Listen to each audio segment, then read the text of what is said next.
The People's National Movement is calling on the Elections and Boundaries Commission to expedite the recount process. At a media conference on Thursday afternoon, chairman of the party, Colm Imbert, accused the UNC of reckless behavior intended to disrupt the election process. I don't know whose signature that is. I don't like how that X looking. In Sandy Grande, the person the UNC sent was so ridiculous. The person said, the X must be dead center between the two. There's not at all. I know you're laughing. It's nothing to laugh for. It's thing to cry. The PNM has written an official letter to the chairman of the EBC expressing concern about the demands from the losing candidates. I've urged the EBC to implement Rule 101 of the election rules, which says that the process is to be carried out in a fair, careful, efficient, and expeditious manner. We've never had anything like this in Trinidad and Tobago before. Never. Mr. Imbert also commented on the issue of a batch of poll cards being discarded. Whoever threw them there, that was the place to throw them. If you are going to commit some sort of fraud and you somehow get your hands on people's poll cards, you go throw them in the bush for everybody to see. And why it is the former MP and former UNC minister was the only man who knew about these poll cards. We think that is just too convenient. The United National Congress is claiming there have been several irregularities during the recount process for the St. Joseph constituency. The party's candidate, retired Lieutenant Colonel Aloy Hunt, called an emergency media conference outside of the office of the returning officer in St. Joseph this morning. Sunil Lala has more in this report. We're able to examine each ballot, and each ballot showed the initials, big variations in the initials. What should be CE was CC, CL. The claim of the UNC's candidate for St. Joseph, Aloy Hunt, who says he discovered at least 171 irregularities in the recount process from just one polling station. Mr. Hunt says he was alerted by his election agent on Wednesday night of several discrepancies on ballot papers and sought to oversee the process himself. He claims over 300 ballots were inspected from one polling station, which had numerous variations of initials from the presiding officer or deputy presiding officer. In one instance, Mr. Hunt says the vote was counted for a particular party, despite the initial being absent from the ballot paper. A ballot was counted with no initial yesterday for the PNM. And how is that possible? On Wednesday, the UNC's candidate sent this legal letter to the EBC requesting access to the respective polling station diaries after claiming that he was not allowed by the returning officer to inspect it.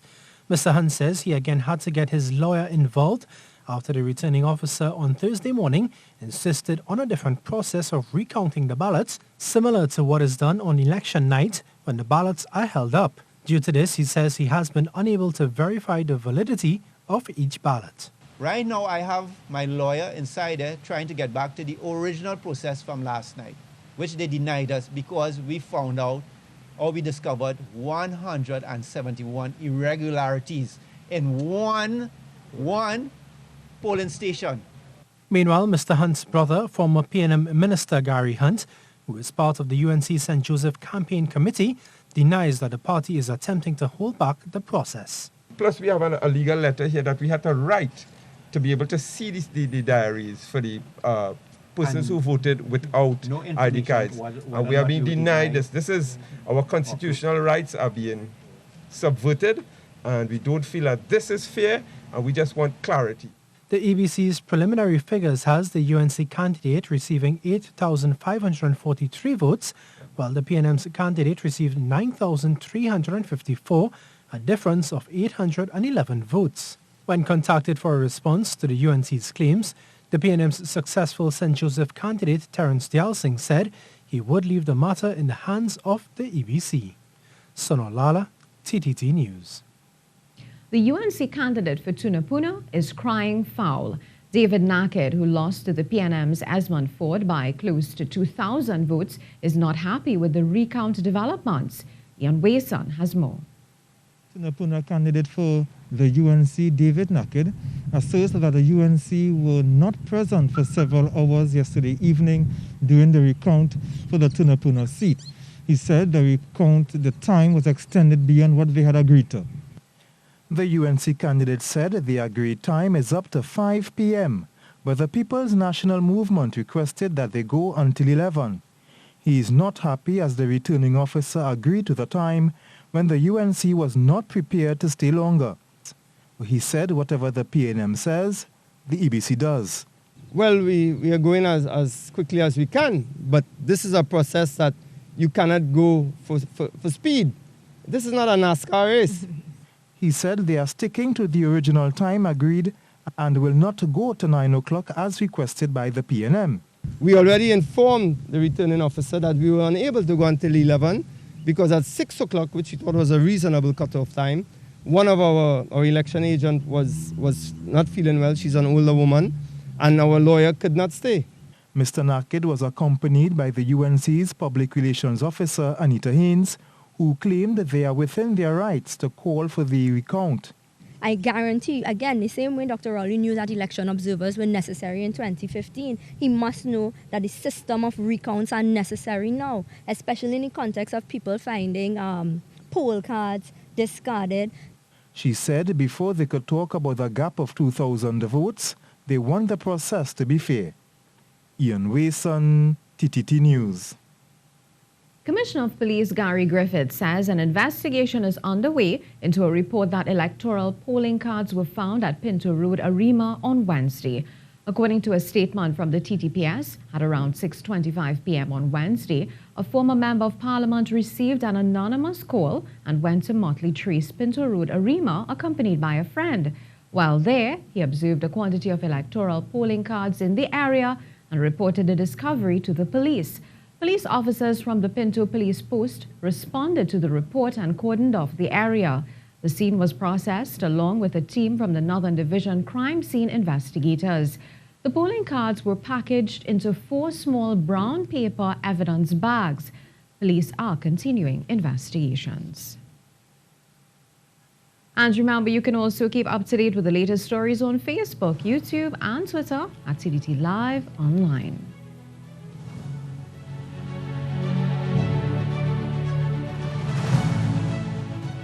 Still to come, Archbishop warns of dangers of racism. More on that story when we come back. Stay tuned.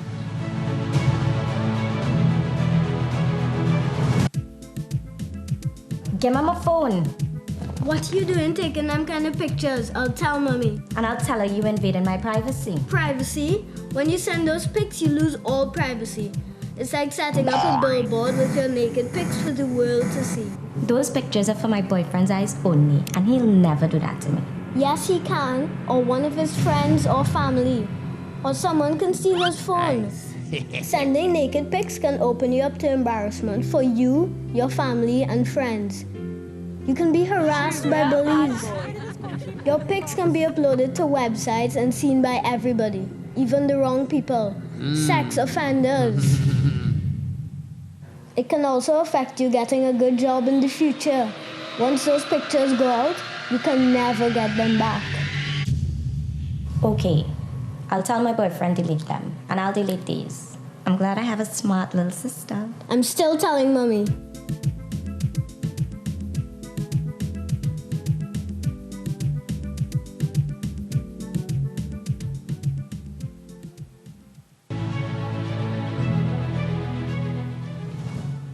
The Emancipation Support Committee has called on all leaders in the society to denounce publicly, openly inciting racist statements. The committee has also called on the leaders to take measures at the level of the state and civil society to rescue the country from growing negative racial sentiments, particularly between the 2 dominant groups. The committee responded to derogatory, racist statements posted on social media by a member of the Ramsaran family, the distributors of Ramsaran's products, that triggered a boycott of the products from supermarket shelves yesterday. The Emancipation Support Committee said the disturbing racist statements could seriously damage the potential for this society to rise to the critical challenges facing the nation in a COVID-undermined world. The ESC said the country cannot continue on a road that leads to its destruction. It called for a revisit to the lessons of the 1970 Black Power Revolution, which it said can teach citizens the principled path to achieving harmony in diversity in a society which needs it even more so with the challenges just ahead.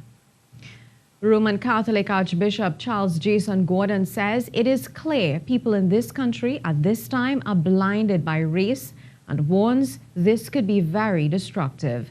Delivering a sermon at Archbishop's Chapel, he said he is beginning to see things that he had never thought possible in Trinidad and Tobago. Code words that were used in Rwanda that created genocide are starting to be used in this nation.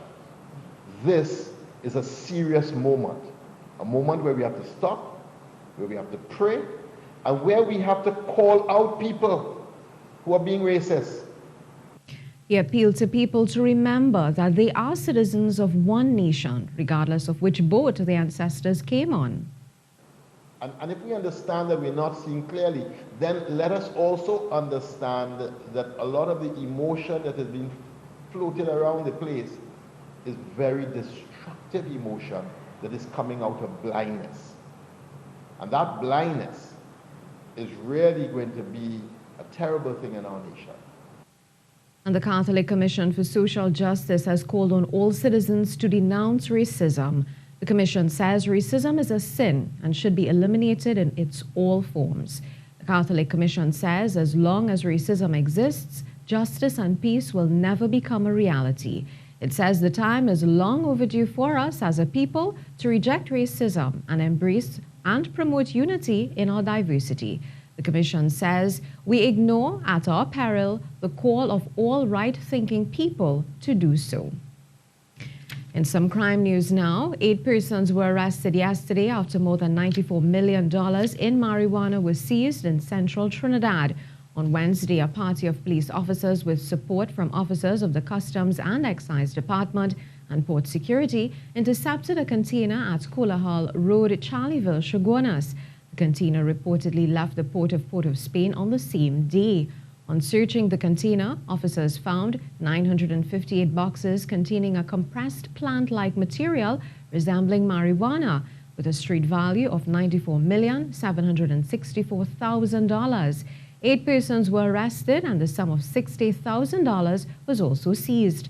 The TTPS described the arrests and drug find as a major disruption of a transnational organized drug syndicate with connections in the United States, United Kingdom, Canada, and Jamaica. While Tropical Storm Josephine is the newest record-breaking storm, says TTT meteorologist Ian Wallace. Weather's next. Stay with us.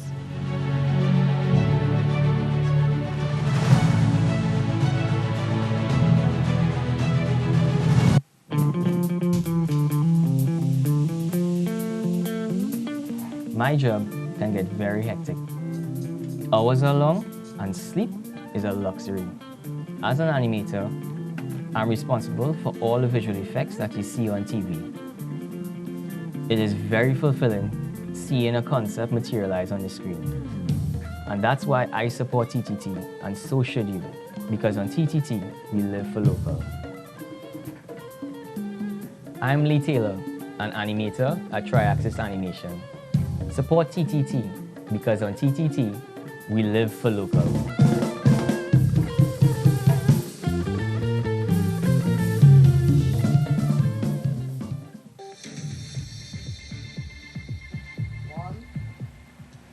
We're in the peak of the Atlantic hurricane season from mid-August till late October. This is when we see the bulk of all that tropical cyclone activity.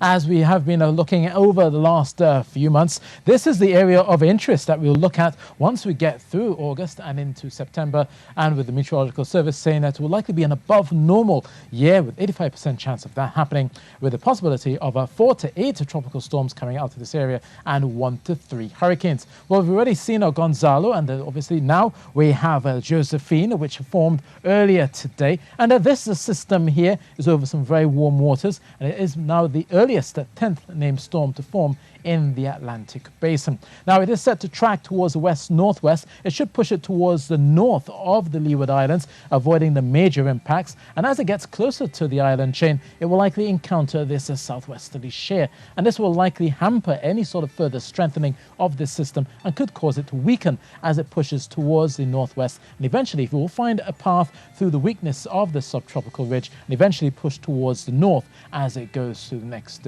few days, definitely towards the weekend. So still, the Leeward Islands will be watching this system quite closely. Now, what does this mean for us here in Trinidad and Tobago? Well, we'll see some moisture being pulled up as Josephine pushes towards the north. No direct impacts expected, but we could be seeing a lot of that moisture pushing in, maybe some of that ITCZ action as well. So a few showers are possible. There's a medium to high chance of a thunder shower or a heavier shower as we go through Friday. So looking at the forecast then for tonight, partly cloudy initially, and then look for those showers to develop over midnight into the first part of the morning, and looking for longer spells of showers as we go through the afternoon. And as I said, the possibility of thunderstorms as well as some heavier showers.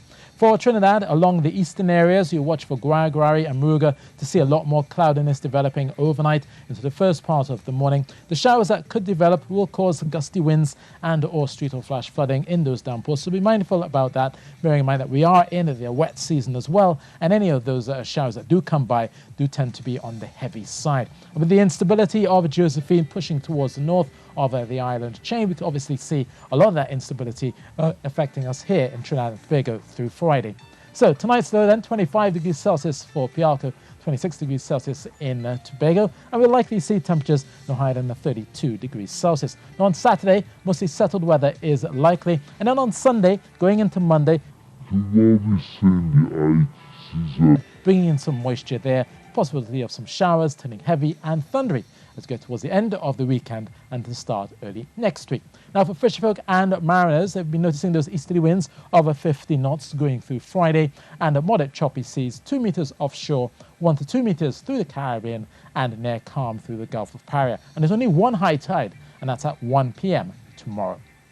Across the Greater Antilles, they've been seeing mostly settled weather here. Sunshine for Haiti, getting temperature up to 36 degrees Celsius. For Santo Domingo, there will be that passing tropical wave, but still temperatures of 34 degrees Celsius here with those brief showers around. And for the Lesser Antilles, they'll stay fair here Friday for the most part, but obviously for Antigua and St. Kitts, they'll be watching for the approach of a Josephine as it goes through the latter half of a Friday, but more so towards the beginning of their weekend. But down towards Georgetown, brief showers likely and a high of 32 degrees Celsius. So that's your weather, and that's from me. Thank you, Ian. UWI lecturer Angelique Nixon says COVID-19 has provided an ideal opportunity to challenge and decolonize education and justice systems. Ms. Nixon, who lectures at the Institute of Gender and Development Studies, was suggesting ways to formally address some of the inequalities that COVID-19 helped reveal. This is a perfect time for us to think about community education, community-based learning, how we learn skills and pick up on things. And I know that there is a need for structure, but I think there's also an opportunity for us as a region. I think we can think about it regionally. How are we sharing knowledge, and what kinds of knowledge do we value? And we are in a time of transformation, and our transformation needs to include justice and dignity for all, like Elise said, and we have to start thinking about a decolonial way that we approach our healing, and that we approach education, and that we approach legislative and policy changes that are inclusive. Ms. Nixon and Elise Marcelin are directors of CAISO, Sex and Gender Justice. Speaking to Police Commissioner Gary Griffith's assertion that the formation of the Gender-Based Violence Unit in January 2020 inspired more persons to report crimes of that nature, Ms. Marcelin said the root cause of such reports went back further than the unit or COVID-19. We have a culture of violence wherein using violence as a means of maintaining dominance or power is our sort of go-to. And we see this not just in our gender-based violence, but we see it as across the board in acts of racism and acts of ableism, or, where there's preferential treatment for people who are not living with certain disabilities or health diagnoses and conditions. Stay tuned for the full interview at 7:10 in our newscast. And remember, you can keep up to date with all that's happening on Facebook, Twitter, Instagram, and YouTube at TTT Live Online. And this is where we end our live streaming of the TTT News. Up next in sport, local track and field stars could be back competing before year's end. That and more after the break.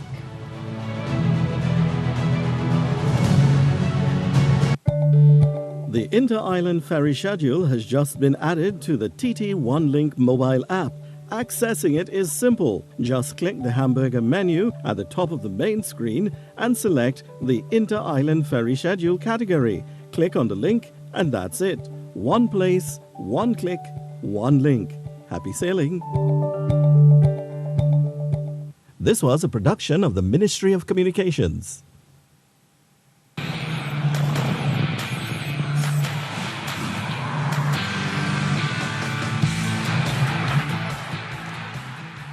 It's a victory for the beleaguered TTFA executive led by President William Wallace, but it may come at a heavy cost if FIFA decides to play hardball.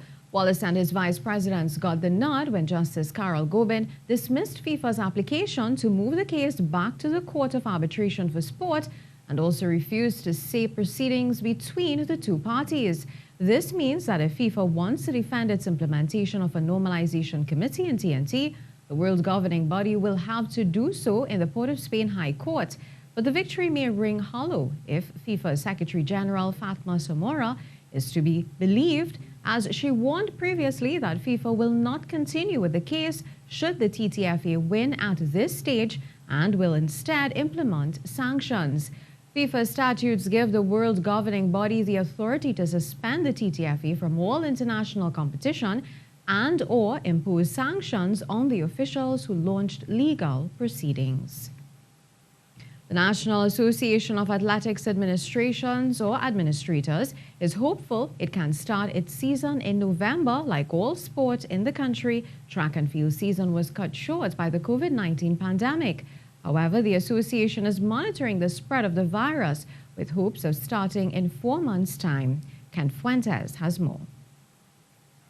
Athletes are anxious to have some level of competition, and it's the hope of the N3As to have this in November with a twist. And we are yet to really see the outcome of this, of the effects of this COVID. But we have to plan as we go along, and our plan is to resume in November, but it will take a different format in terms of we normally start with the traditional events. This time around, we decided that we'll start with some untraditional events, like for example, if we talk about the track events, we might see some 150 meters, 300, that type of event. Voisin says despite a difficult year for the athletes, he is proud of how the athletes have responded to the challenges that they faced. I mean, I must applaud some of the athletes, if most of them, as to what the adaptation they were making during that period.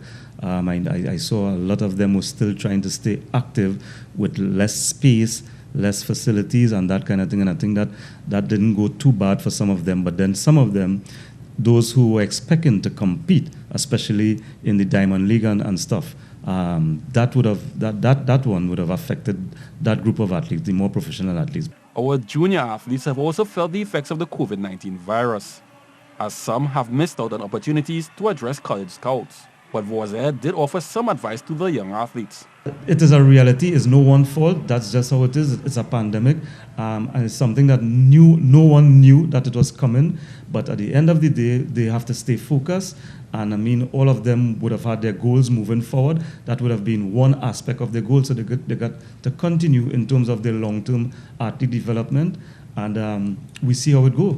The N3A shut down local track and field early because of the virus. But athletes in Jamaica are competing again, as many of them prepare for the Diamond League events in Europe starting on Friday. Kent Fuentes, TTT Sports. Asian online gaming platform BetDaily has signed on as an official sponsor of the Caribbean Premier League for the latest edition of the T20 cricket series due to start on August 18th in Trinidad and Tobago. Under the deal, the two organizations will create original content for sports fans and present various competitions with opportunities to win cash. BetDaily said the association would help the brand put forward its core message to cricket fans in the Caribbean, as well as an international audience drawn in by the international players on show. Earlier this month, the CPL also added gambling platform Fun 88 to its sponsorship portfolio in the official partner tier. Talk about bad timing, but that's exactly what has happened to 76ers center Joel Embiid and Houston Rockets guard Russell Westbrook, both of whom are nursing injuries with the playoffs right around the corner. Russell Westbrook is expected to miss at least the start of the first round of the playoffs due to a muscle strain in his right quad. How much time he'll miss is dependent on how he responds to treatment. That, according to our Adrian Wojnarowski, as the Thunder and Rockets will tip off next week. And that's it for sports. I'm Vina Barrett, and this is the TTT News. Stay tuned.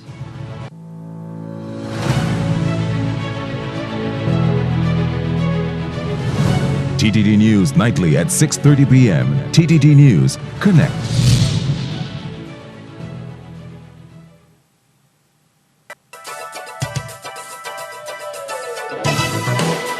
Welcome to this evening's Playway Pick 2, Pick 4 and Cashpot Draw, supervised by independent auditors KPMG and presided over by the National Lotteries Control Board. Good luck, everyone. Good evening. It's Thursday, 13th August 2020. Welcome.